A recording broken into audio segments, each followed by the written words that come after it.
Good morning, everyone. Welcome to Bristol Motor Speedway. We've now been joined by Darrell Wallace Jr. to kick off our NASCAR Xfinity Series media availability. Darrell is the driver of the number 6 Roush Fenway Racing Ford. And Darrell, we'll just start. Welcome back to Tennessee. Thank you. We know that you are an avid volunteer fan, so I'm sure you fit in well here with all the Tennessee fans. But making your first NASCAR Xfinity Series start here at Bristol, you finished second last August in the NASCAR Camping World Truck Series race here. Just talk a little bit about this track and you know, what are your characteristics here that fit to your driving style? Yeah, I think this is exciting, like you said, to be back in Tennessee for sure. Always in Knoxville for the UT game, so the atmosphere is up this weekend, so the excitement level's up. Bristol's a grassroots racing track. It's short track. It's what we grew up on. I actually raced here since 2008 in late model stuff, so this track's brought me a lot of success. So happy to be back here with the Xfinity Series and the new team, Roush Fenway. So it's going to be an exciting weekend. I think our cars are turning around. We're showing a lot of speed over the last couple weeks, and hopefully we keep that running. The average age right now in the NASCAR Xfinity Series point standings from 1st through 5th is 21.1. What's the youth movement right now in this series, and what does that mean for the competition? It's huge. You know, it's everybody that you grew up racing against and some new faces. So it's exciting to see where the sport is heading with the youth movement, and I'm just proud to be a part of it. I'm trying to be the top young guy, but we got a little bit of work to do. All right. Well, go ahead and take questions for Darrell if you have one. Please raise your hand and state your name and affiliation. And we will start here with Kelly. Kelly Crandall from PopularSpeed.com. Bubba, we've talked a lot about your team, about Roush in general, the progress that's being made. But what about you? Have you liked this move so far? Do you feel like you fit in the Xfinity Series? What's the move been like for you these past couple months? Yeah, I think so. I think it's been a really smooth transition since the start of the season. It's really been just getting comfortable with everything, and I think our best race was Auto Club, which was really early in the season. I just messed up there and got in the fence early, so rookie mistake on my end. But this past weekend in Texas was another good one for us too. So just happy with the way things are going. It's just all about getting comfortable with the team and figuring out what Chad likes, and Chad's figuring out what I like, and we have to vibe there, and it's growing. I have a lot of fun with my guys, and Roush as a team is growing as well. So we got a lot of us great drivers in the Xfinity Series, and then we're trying to get up there with Cup guys. So we'll see what happens. Do you feel like you're happy that you made the move when you made the move, and that everything's exactly how you kind of, I guess, figured as good as it could be? Yeah, just besides the fact we ain't got to win yet. That's about it. All right, we'll come over to Kenny here. Kenny Bruce with NASCAR.com. Bubba, you guys have you ran Phoenix, but which somewhat of a short track, but you don't run Martinsville. This is the first real short track you guys will be on. Any idea of what your short track program is like?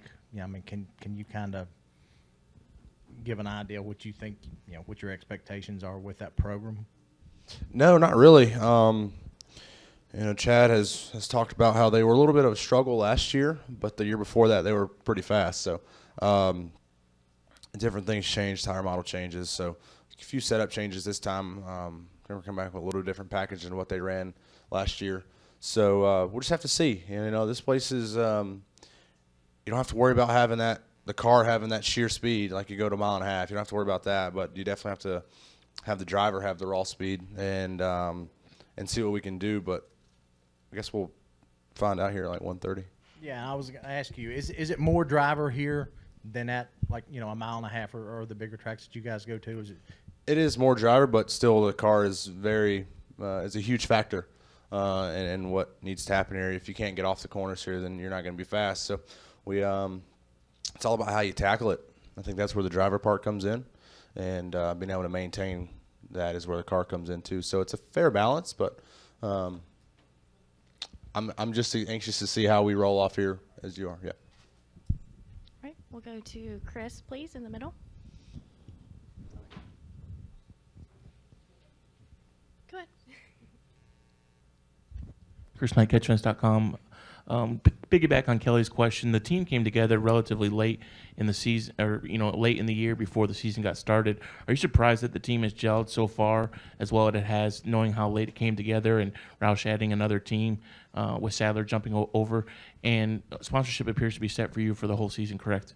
Yeah, I think everything coming late in the year is a reoccurring thing for me. It's been happening for like the last 3 years, so no surprise there on my end. But yeah, it's cool how fast we are gelling and vibing and getting used to everything. And like I said, I enjoy my guys. The guys are a lot of fun. It's a really young group of guys. Chad's I think the youngest crew chief I've had, so that's a milestone knocked off. But as far as sponsorship, yeah, we plan on we are going to be at Homestead. All right, Safe, home safe. Okay, we'll take our next question from Stan. Hi, Darrell. Straight ahead, Stan Creekmore.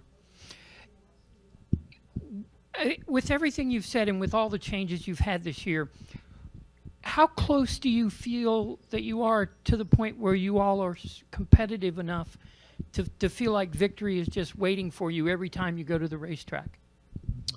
I think the last two showings we've had with Auto Club and in Texas, it gets you pumped up to go back to the racetrack. Like Kenny and I were talking about earlier, this is a short track, so first true one. So it's kind of like, okay, we'll see what we got here, but we know we can go back to, well, I don't know what our next mile is, Charlotte, I think, and feel like we got a really good piece. So I think it's part of our habit and part of a driver knowing that we have a good shot of winning each and every weekend. So it'd be wrong for me to say I don't feel it this weekend. So we have to show up and bring that. All right, we're going to go to Lee, please. Lee Spencer, motorsport.com. Good morning, Bubba.